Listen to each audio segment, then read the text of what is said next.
আগামী জাতীয় সংসদ নির্বাচনকে কেন্দ্র করে নির্বাচনী এলাকাগুলোতে দল গোছানোর প্রক্রিয়া শুরু করে দিয়েছে রাজনৈতিক দলগুলো। তার মাঝে সবথেকে বেশি এগিয়ে আছে বাংলাদেশ জামায়াতে ইসলামী। তারা ইতিমধ্যে দেশের প্রতিটি আসনে প্রার্থী ঘোষণা করে ফেলেছে। সর্বশেষ পাওয়া তথ্য মতে কুষ্টিয়া ৩ আসনে জনপ্রিয় ইসলামী বক্তা মাওলানা মুফতি আমির হামজাকে জামায়াতের প্রার্থী হিসেবে ঘোষণা করা হয়েছে। এর ফলে ব্যাপক জনপ্রিয় এই বক্তার রাজনীতিতে নাম লেখানোর কার্যক্রম শুরু হয়ে গেল।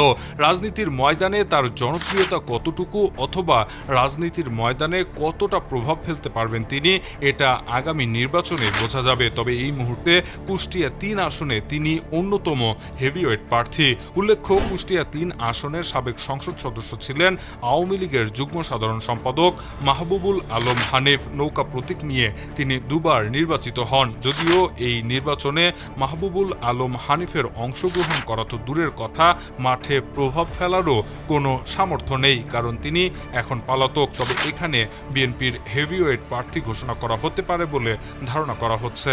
Shahriar Alam, EBD news.